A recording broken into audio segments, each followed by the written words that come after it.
ప్రవీణ్ కుమార్ గారు ప్రవీణ్ కుమార్ గారు టీడీపీలో ముఖ్యమంత్రి ఎవరన్న విషయాన్ని పక్కన పెడితే 2019లో వైసీపీకి పనిచేసిన ప్రశాంత్ కిషోర్ని నారా చంద్రబాబు నాయుడు కలవటం 3 గంటల వరకు వాళ్ళిద్దరి మధ్య చర్చలు రావటం, ప్రతి ఊహాలకు సంబంధించి ప్రచారం ఏ విధంగా చేయాలి, అలాగే సర్వేస్కు సంబంధించి ఒక డిసిషన్కి వచ్చినట్లయితే తెలుస్తూ ఉంది.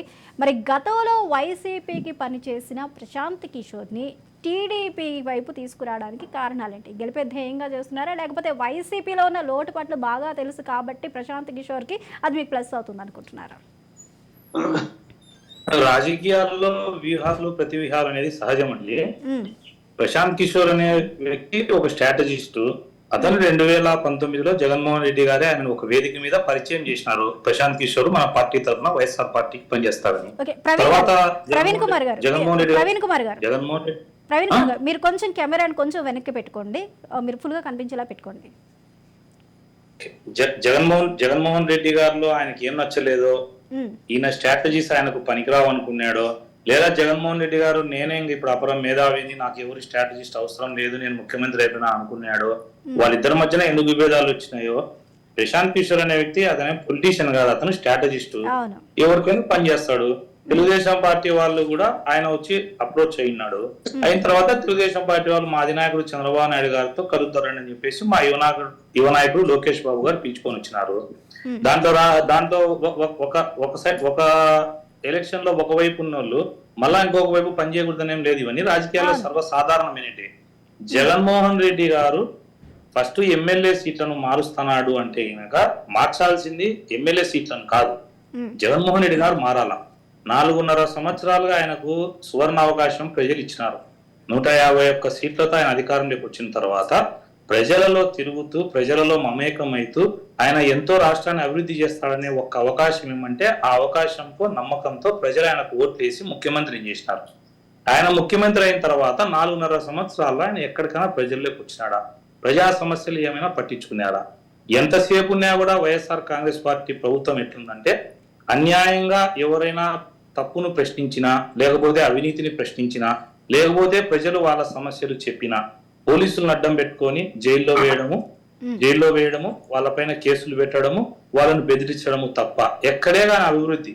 లాస్ట్ కు జగన్మోహన్ రెడ్డి గారు మద్దతు ఇచ్చిన కేసీఆర్ గారే ఆయన డైరెక్ట్ గా ఒకటి చెప్పినాడు, ఆంధ్రప్రదేశ్ గుంతలు ఉంటే గనక రోడ్లు ఆంధ్రప్రదేశ్ అంట, బాగుంటే గింటే తెలంగాణ అంట. అంటే సింగిల్ రోడ్డు కనిపిస్తే ఆంధ్రప్రదేశ్ అంట, డబుల్ రోడ్డు కనిపిస్తే తెలంగాణ అంట. అంటే పక్క రాష్ట్రం వాళ్ళు కూడా మనల్ని వేలెత్తి చూపే రకంగా ఆయన పరిపాలన ఉంది. రెండవది, వైఎస్ఆర్ కాంగ్రెస్ పార్టీ ఎమ్మెల్యేలను మారుస్తారనే విషయం వాళ్ళ రాజకీయ పార్టీగా వాళ్ళ వ్యక్తిగత విషయం. బట్ ప్రజలు దీన్ని బట్టి అర్థం చేసుకోవాల్సింది ఏంటంటే జగన్మోహన్ రెడ్డి గారు పరిపాలన సరిలేదు, ఎమ్మెల్యేలో అవినీతి అసంతృప్తి పెరిగిపోయిందంటారు. నాది ఒకటే క్వశ్చన్, స్ట్రైట్ గా ఒక క్వశ్చన్ అడుగుతున్నా. జగన్మోహన్ రెడ్డి గారు నిజంగా మంచి పరిపాలనాధ్యక్షుడు అయితే ఆయన ఎమ్మెల్యేలు అంత అసంతృప్తి వచ్చి వాళ్ళను మార్చేంత వరకు ఆయన నాయకత్వం ఎందుకు ఆయన నాయకత్వంగా పనిచేయలే? ఆయన ఎమ్మెల్యేని అలా కాదు, మీరు ఇలాంటి అవినీతి చేయొద్దు, లేకపోతే ప్రజలకి సేవ చేయని ఎందుకు ట్యూన్ చేయలే అంటే యాజ్ ఏ నాయకుడిగా, అంటే రాష్ట్ర ముఖ్యమంత్రి వైఎస్ఆర్ కాంగ్రెస్ పార్టీ అధినాయకుడిగా తండ్రి పాత్ర పోషించాల్సిన జగన్మోహన్ రెడ్డి గారు విఫలమైనారు. ఈ రోజు పిల్లల్ని తప్పంటే ఎట్లా? పిల్లలు చెడుదారులు పడితే తల్లిదండ్రులదే బాధ్యత. అలాగే వైఎస్ఆర్ కాంగ్రెస్ పార్టీలో ఎమ్మెల్యేలని మారుస్తున్నాం, వాళ్ళు అవినీతి చేసినారు, ప్రజల్లో చెడ్డ పేరు వచ్చింది, వాళ్ళ గ్రాఫ్ పడిపోయింది అంటారు కదా. దట్ సెల్ఫ్ ఇండికేట్స్ ఏంటంటే వైఎస్ఆర్ కాంగ్రెస్ పార్టీ ప్రభుత్వము ప్రజలకు సరిగా పనిచేయలేదు, నాయకుడిగా జగన్మోహన్ రెడ్డి గారు విఫలమైనారనేదే ప్రజలందరూ అట్లే అనుకుంటున్నారు. బట్ సీట్లు ఇవ్వడం అంటారా, యోని మారుస్తారా, యోని పెట్టుకుంటారా అనేది రాజకీయ పార్టీగా వాళ్ళ వ్యక్తిగతం. మేము దాని గురించి కామెంట్ చేయట్లే.